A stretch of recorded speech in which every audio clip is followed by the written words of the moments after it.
विश्वविद्यालय की कुलाधिपति श्रीमती आनंदीबेन पटेल जी, मुख्यमंत्री योगी आदित्यनाथ जी, राज्य सरकार में आयुष मंत्री डॉक्टर दयाशंकर मिश्रा दयालु जी, जल शक्ति मंत्री श्री सत्येंद्र देव सिंह जी, कृषि मंत्री श्री सूर्य प्रताप शाही जी और मत्स्य मंत्री डॉक्टर संजय निषाद जी, संसद सदस्य श्री रवि किशन जी, कुलपति प्रोफेसर रामचंद्र रेड्डी जी, यहाँ उपस्थित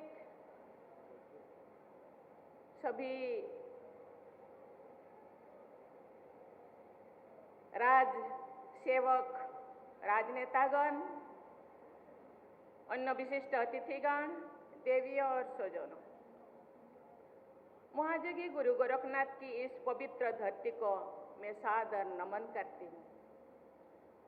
गुरु गोरखनाथ के बारे में कहा गया है कि आदि गुरु शंकराचार्य के बाद इतना प्रभावशाली और महिमापूर्ण महापुरुष भारतवर्ष में दोबारा नहीं हुआ है।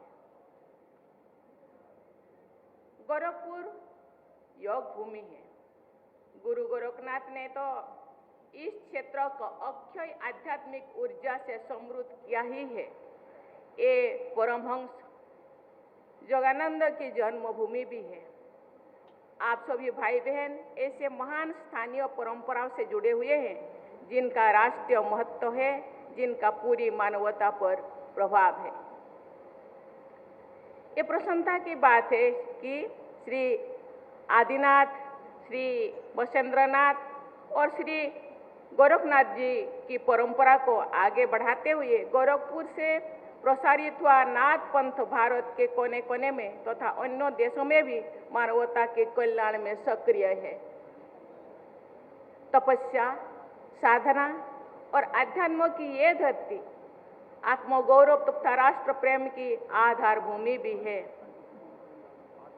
18वीं सदी के सन्यासी विद्रोह से लेकर के 1857 के स्वाधीनता संग्राम तक गोरखपुर एक नाथ पंथ की योगी जन कल्याण और स्वाधीनता संग्राम के सूत्रधार रहे।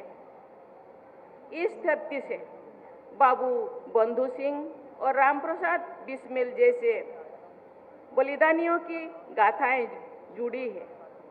गोरखपुर से जुड़ी ऐसे महान विभूतियों को मैं सादर प्रणाम करती हूँ, नमन करती हूँ।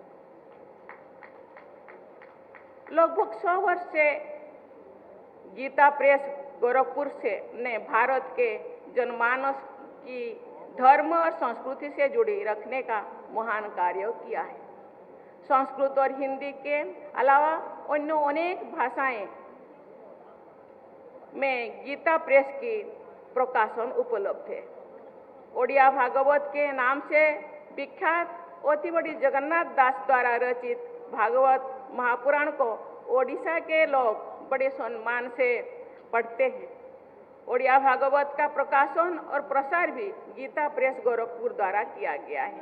कल शाम को मुझे श्री गोरखनाथ जी मंदिर से मैं दर्शन करने का मौका मिला, पूजन करने का मौका मिला, तो वहाँ मुझे ओडिया भाषा में गीता प्रेस गोरखपुर द्वारा प्रकाशित शिव पुराण और भागवत की प्रतियां भेंट की गई है। वे पुस्तकें मेरे पास गोरखपुर की अमूल्य सौगात और स्मृति के रूप में सदैव संरक्षित होकर के रहेगा। मुझे ये जानकर बहुत प्रसन्नता हो रही है कि विगत कुछ वर्षों में गोरखपुर में इंफ्रास्ट्रक्चर का बहुत तेज गति से विकास हो रहा है। गोरखपुर इंडस्ट्रियल डेवलपमेंट अथॉरिटी यानी गीडा की गतिविधियों से बड़े पैमाने पर विस्तार हुआ है। यहाँ के टेराकोटा के कलात्मक उत्पादन देश विदेश में निरंतर और अधिक लोकप्रिय हो रही है। ऐसे अनेक उपलब्धियों से यहाँ के निवासियों में निश्चित ही नई ऊर्जा और आकांक्षाओं का संचार हो रहा है। देवी और स्वजनों, भाई और बहनों, महायोगी गुरु गोरखनाथ जैसे विलक्षण विभूति के पवित्र नाम से जुड़े इस विश्वविद्यालय में आकर उनके प्रति श्रद्धा मुझ में और अधिक प्रबल संचार हो रही है।